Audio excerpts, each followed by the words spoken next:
Buenos días chicos, hoy nos encontramos esta mañana para una nueva mañana de catequesis, ¿no? Una catequesis del sector, ya habiendo terminado las dos primeras partes del catecismo de la Iglesia Católica. Ya vimos lo que era la primera parte de la profesión de fe, luego vimos los sacramentos, los 7 sacramentos.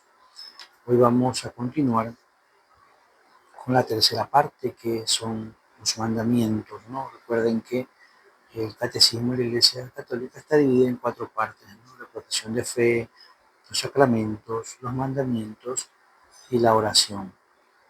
Entonces, para empezar eh, a ir viendo los mandamientos de la ley de Dios, pues tenemos que ver a ver para qué nos sirven, ¿no? Los mandamientos, por qué Dios nos envió los mandamientos, ¿no? Los mandamientos son ese espejo donde nos vemos siempre cuando hacemos nuestro examen de conciencia, ¿no? Cuando vamos a confesarnos, pues hacemos un examen de conciencia y ponemos frente a nosotros los mandamientos, ¿no? Entonces, los mandamientos van a ser para nosotros ese espejo, ¿no? Donde Dios quiere que nos veamos siempre para hacer nuestro examen de conciencia. Entonces, vamos a ir viendo algunos conceptos que tenemos que conocer para ir aprendiendo lo que Dios quiere, cómo Dios quiere que vivamos, ¿no? La dignidad de la persona humana, ¿no? Dios nos dio una dignidad. ¿En qué consiste esa dignidad humana? El hombre fue hecho a imagen de Dios, eso es claro. Entonces, en eso consiste nuestra dignidad, en que fuimos hechos a imagen y semejanza de Dios. ¿Cuál es la raíz de la dignidad de la persona humana? Está arraigada en su creación a imagen y semejanza de Dios, dotada de alma espiritual e inmortal, de inteligencia y de voluntad libre. La persona humana está ordenada a Dios y llamada con alma y cuerpo a la bienaventuranza eterna. Entonces, hoy vamos a ver por qué tengo que obedecer lo que Dios nos manda, por qué tengo que vivir como Dios manda, porque tenemos una dignidad, ¿verdad? Fuimos hecho imagen de Dios y en eso depende nuestra dignidad, ¿no? En que fuimos hechos a imagen de Dios, que tenemos un alma espiritual que es inmortal. Nuestro cuerpo va a morir, pero nuestra alma es inmortal y va a volver al Padre.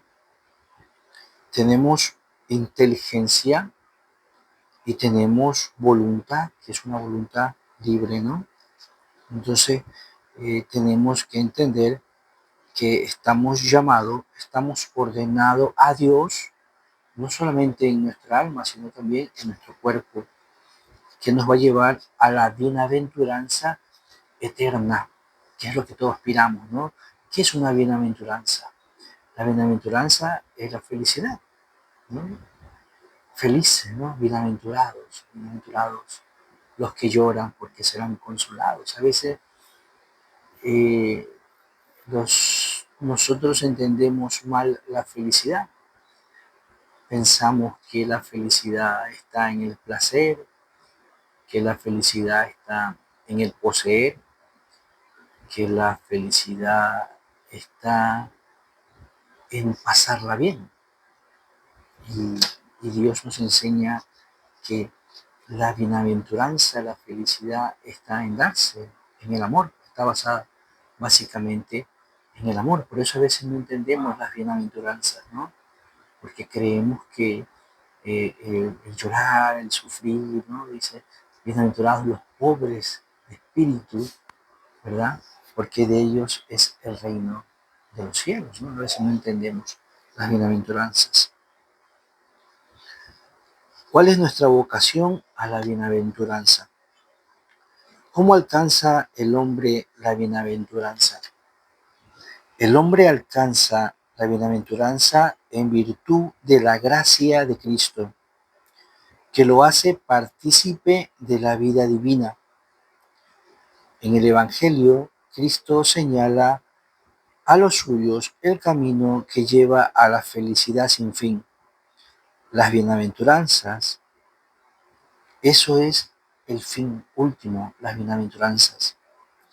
La gracia de Cristo obra en todo hombre que, siguiendo la recta conciencia, busca y ama la verdad y el bien y evita el mal. No, esta es nuestra vida, ¿no? Siguiendo la recta conciencia, buscando, amando la verdad y el bien y evitando el mal. Ese es nuestro camino, ¿no? Esa es nuestra lucha, esa es nuestra vida peregrina aquí en la tierra, ¿no? Buscar siempre el bien, el amor a la verdad y evitando el mal. Porque es importante vivir en gracia, ¿no? En la gracia que nos da Cristo, ¿no? En los sacramentos nosotros recibimos la gracia de Cristo, ¿no? Es la misma gracia que recibimos en cada sacramento, es la misma gracia, pero siempre en cada sacramento recibimos la gracia de Cristo. ¿Y qué es la gracia de Cristo? Es ese vivir en comunión con Dios, ¿no? Solamente por los méritos de Cristo podemos recibir la gracia, esa comunión con Dios. Solamente por medio de Cristo podemos recibir la gracia. Y esa gracia es la que nos hace partícipes de la vida divina. Eso es la gracia. La gracia nos hace partícipes de la vida divina. ¿Y qué rompe la gracia? El pecado. El pecado rompe la gracia. Es por eso que tenemos que vivir una vida sacramental, ¿no? Siempre, ¿no? Misa, confesión, comunión. Misa, confesión, comunión. Porque a través de los sacramentos que podemos recibir a diario, pues podemos recuperar la gracia que perdemos con el pecado, ¿no? Cuidado, a veces creemos, ay, no, yo estoy en gracia de Dios y no peco, ¿no? Todos estamos propensos a pecar. Entonces tenemos que cuidar la gracia de Dios, ¿no? Porque el pecado rompe la gracia. Entonces los mandamientos que vamos a estudiar en esta semana, pues son los que ponerlos al frente siempre para tener ese cuidado, ¿no? Ese cuidado de estar siempre en la gracia de Dios, siempre buscando el amor a la verdad y el bien y evitando el mal. ¿Qué importancia tienen para nosotros las bienaventuranzas? Las bienaventuranzas son el centro de la predicación de Jesús. Recogen y perfeccionan las promesas de Dios hechas a partir de Abraham. Dibujan el rostro mismo de Jesús y trazan la auténtica vida cristiana, desvelando al hombre el fin último de sus actos, la bienaventuranza eterna, ¿no? Que es lo que esperamos, ¿no? En esta vida peregrina vamos luchando, vamos buscando la verdad, buscando el bien, evitando el mal y esperando un día, pues, esa bienaventuranza eterna, ¿no? Los santos entendieron las bienaventuranzas, ¿no? Los santos abandonaron todo lo material, todo lo superfluo y, y buscaron la bienaventuranza eterna, ¿no? Entonces, los santos durante la historia son ellos los que encontraron esa verdad en las bienaventuranzas, ¿no? Por eso que abandonaron todo. ¿Qué relación tienen las bienaventuranzas con el deseo de felicidad del hombre? Las bienaventuranzas responden al innato deseo de felicidad que Dios ha puesto en el corazón del hombre, a fin de atraerlo hacia Él, el único que lo puede satisfacer. Miren, Dios es el único que puede satisfacer ese deseo de felicidad, porque Dios puso ese vacío, ¿no? Ese vacío que hay en el hombre, ese deseo por las bienaventuranzas, pues solo se puede llenar con Dios, ¿no? A veces ese vacío, ese deseo lo queremos llenar con drogas, con alcohol, con fiesta, con dinero, con trabajo, con deportes, con tantas cosas en el mundo. Queremos llenar ese vacío que es inmenso, y ese vacío que es inmenso solo se puede llenar con quien es inmenso, que es Dios. Entonces, cuando los santos se encontraron y pusieron a Dios en su corazón, llenaron ese vacío. Y es cuando tú encuentras a Dios, como que te frena, ¿no? Y encuentras a Dios y como que te satisface. Dios te llena y te calma, ¿no? Entonces encuentras esa calma que no puede llenarte, que no puede satisfacerte con nada, pues Dios llena. Y ese es el fin de atraerlo hacia Él, ¿no? Dios puso ese deseo hacia las bienaventuranzas para traerte hacia Él, ¿no? ¿Qué es la bienaventuranza eterna? La bienaventuranza consiste en la visión de Dios en la vida eterna, cuando seremos en plenitud partícipes de la naturaleza divina, de la gloria de Cristo y del gozo de la vida trinitaria. La bienaventuranza sobrepasa la capacidad humana. Es un don sobrenatural y gratuito de Dios, como la gracia que nos conduce a ella. La promesa de la bienaventuranza nos sitúa frente a opciones morales decisivas respecto de los bienes terrenales, estimulándonos a amar a Dios sobre todas las cosas. Miren cómo el entender las bienaventuranzas, entender lo que es la felicidad realmente, y esa bienaventuranza eterna que es la que todos aspiramos, algún día poder ser partícipe, ¿no? de la divinidad. Entonces, cuando eh, recibimos la gracia de Dios, miren, somos partícipes de la divinidad trinitaria. Eso es un concepto muy fuerte y muy profundo teológicamente, porque yo les decía a los chicos cuando comulgan, cuando reciben a Cristo en su cuerpo, ustedes comulgan y reciben a Cristo, reciben su gracia, son partícipes de la divinidad trinitaria. Y ese es el misterio de la Eucaristía. Es por eso que amamos tanto la Eucaristía. Por eso es que nos esforzamos tanto por recibirla todos los días, por participar todos los días de la Eucaristía. Porque recibiendo a Cristo podemos participar de la divinidad trinitaria, y no solamente para nosotros, podemos llevarlo hacia otras personas, ¿no? Llevarla a esa gracia hacia otras personas. Y es lo que nos llena, es lo que realmente nos calma, ¿no? Es ese alimento que nos sacia, ¿no? Porque la gracia de Dios hace que nos vuelvas a tener hambre, ¿no? Entonces, es diferente al pan común, ¿no? Que vuelves a tener hambre. Entonces, cuando tienes a Dios en tu corazón, te llenas, te calmas y te das cuenta de que hay algo más importante que lo terrenal, ¿no? Que sobrepasa lo tangible. Entonces, miren cómo para entender los mandamientos que vamos a, a, a revisar, que vamos a estudiar, que Dios no nos mandó los mandamientos para atarnos, para esclavizarnos, para encerrarnos, ¿no? Los mandamientos son mandatos de Dios para protegernos, para enseñarnos lo principal, que es amar a Dios sobre todas las cosas y al prójimo como a ti mismo. Miren cómo te enseña: amar a Dios sobre todas las cosas, a ti mismo, y al prójimo como te amas a ti mismo. Entonces te enseña a amarte, amar al prójimo y amarlo a Él sobre todas las cosas, que es lo básico en la vida cristiana, lo que es lo básico en la vida terrenal, que es amar a Dios sobre todas las cosas y al prójimo como a ti mismo, ¿no?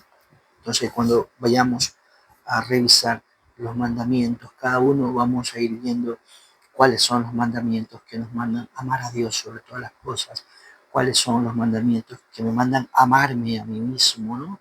Y amar al prójimo, ¿no? El respeto hacia los bienes ajenos, hacia mi hermano, ¿no? Entonces vamos a ir viendo todos estos mandamientos. Para entender los mandamientos también tenemos que entender qué es la libertad.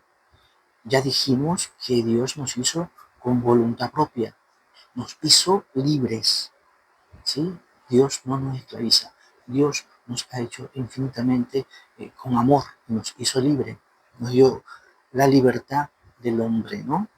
¿Qué es la libertad? La libertad es el poder dado por Dios al hombre de obrar o no obrar, de hacer esto o aquello, de ejecutar de este modo por sí mismo acciones deliberadas. La libertad es la característica de los actos propiamente humanos. Cuanto más se hace el bien, más libre se va haciendo también el hombre. La libertad alcanza su perfección cuando está ordenada a Dios, bien supremo y bienaventuranza nuestra. La libertad implica también la posibilidad de elegir entre el bien y el mal. La elección del mal es un abuso de la libertad que concede a la esclavitud del pecado, ¿no? Entonces, miren cómo Dios nos hizo libres, nos dio libre albedrío, ¿verdad? Pero la libertad alcanza su perfección cuando está ordenada a Dios, ¿sí? Somos libres, ¿sí? Pero somos libres para actuar en el bien, para hacer el bien, ¿sí? Cuando ya actuamos con maldad, cuando ya hacemos el mal, estamos dañando, primero ofendiendo a Dios que nos crió como buenos, ¿no? Entonces, hay el concepto de maldad, bueno, la maldad no existe, la maldad es ausencia del bien. Entonces, miren cómo esa libertad es la que nos lleva a elegir entre el bien y el mal. Cuando la verdadera libertad es elegir entre lo bueno y lo mejor, ¿no? Entre algo bueno y algo mejor. El mal no debería ser una elección. Entonces, cuando ya se elige el mal, entonces ya es un abuso de la libertad. Entonces, no estamos, cuando elegimos el mal, eso estamos abusando de nuestra libertad. Somos libres, pero para hacer el bien. Entonces, el mal es un abuso de la libertad, ¿verdad? Es cuando tus padres te dan libertad para ir al colegio, vas solo, ¿no? Cuando son un poco más grandes. Pero tú no vas al colegio y te vas a otro lado. Entonces estás abusando de la libertad que te está dando tus padres. Entonces, ahí tengo algunas experiencias de chicos que ya tienen 15, 16 años y los padres todavía lo van a ver al colegio. Y yo le decía a estos chicos, ¿no?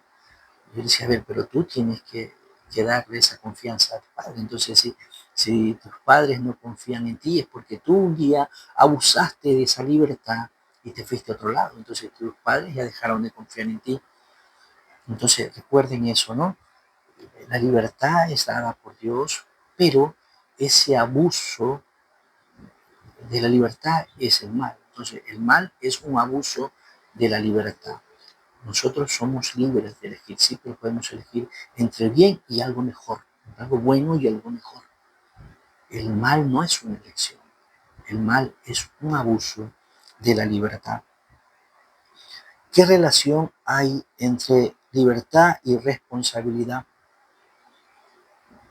La libertad hace al hombre responsable de sus actos, en la medida en que estos son voluntarios. aunque tanto la imputabilidad como la responsabilidad de una acción puede quedar disminuida o incluso anuladas a causa de la ignorancia, la inadvertencia, la violencia soportada, el miedo, los efectos desordenados y los hábitos, ¿no? Vemos cómo la libertad hace al hombre responsable de sus actos. Así como tú eres libre, tú eres responsable de tus actos, ¿no? Entonces, cuando yo elijo el mal, tengo que hacerme responsable de ese mal. Hay muchas personas que le echan la culpa a Dios de muchas cosas, pero no nos damos cuenta que nosotros somos los responsables de ese mal, ¿verdad? La contaminación ambiental, tantas cosas, ¿no? La violencia que hoy hay en la sociedad es producto de una irresponsabilidad. Entonces nosotros somos responsables de toda esa violencia que hay en la sociedad. Entonces no podemos echarle la culpa a Dios de nuestro abuso de la libertad, porque la libertad nos hace responsable de nuestros actos. Porque todo hombre tiene derecho al ejercicio de su libertad. El derecho al ejercicio de la libertad es propio de todo hombre, en cuanto resulta inseparable de su dignidad de persona humana. Este derecho de ser siempre respetado, especialmente en el campo moral y religioso, y debe ser civilmente reconocido y tutelado dentro de los límites del bien común y del justo orden público. Aquí vamos a ver los límites del bien común. Esto es importantísimo. Es decir, yo soy libre, tengo derecho a ser libre, pero tiene que estar dentro de los límites del bien común y del justo orden público. Hoy hay mucha gente que por libertad quiere hacer lo que le da la gana sin importarle los límites del bien común. ¿Sí? Hay cosas que tú puedes hacer, enciérrate en tu cuarto y haz lo que te dé la gana. Hablando civilmente, hablando socialmente, pero tienes que respetar pues el bien común, ¿no? Entonces, cuando tú traspasas esos límites del bien común, ya estás también, estás atacando pues la libertad de los otros, de los demás, ¿no? Y del justo orden público. Entonces, tanto en la parte social, en la parte civil, como en la parte religiosa, somos libres, pero tenemos que siempre ver los límites del bien común y de justo orden público. ¿Dónde se sitúa la libertad humana en el orden de la salvación? Nuestra libertad se halla debilitada a causa del pecado original. El debilitamiento se agrava aún más por los pecados sucesivos, pero Cristo nos liberó para ser libres. El Espíritu Santo nos conduce con su gracia a la libertad espiritual para hacernos libres, colaboradores suyos en la iglesia y en el mundo. Miren cómo nuestra libertad se haya debilitado donde en el pecado original, ¿no? Ahí fue donde se rompió, hubo un abuso de esa libertad porque Dios nos hizo libres, ¿no? Adán y Eva, nuestros primeros padres, fueron creados libres, pero al abusar de esa libertad, pues entró el pecado original y esto debilitó y agravó los pecados sucesivos, esto agrava, ¿no? Los pecados sucesivos, ¿no? Pero Cristo nos liberó para ser libres, porque así como caímos, ¿no? Como nuestros Adán y Eva, así como entró el pecado original, también Cristo vino para liberarnos del pecado. ¿Y cómo nos liberamos del pecado?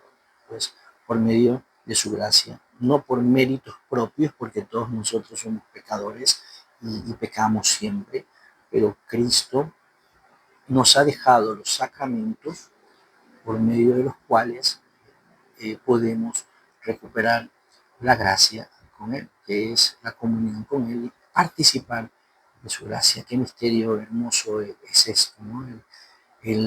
Un Dios que nos ama tanto, que se humilla, que se da por nosotros y por los méritos de Él mismo, pues podemos ser libres del pecado, que nuestra Madre Santísima, la Virgen de Guadalupe, ella, nuestra Madre es la llena de gracia, ¿no? Ella es inmaculada, nunca pecó, es inmaculada, no es inmaculada, pues no tiene mácula, no tiene mancha, que nuestra Madre Santísima, que es ejemplo de santidad, de amor a Dios, de entrega total, la totalmente bienaventurada Virgen María, pues que ruegue por nosotros, que nos siga guiando con su manto, en nombre del Padre, del Hijo, del Espíritu Santo. Amén.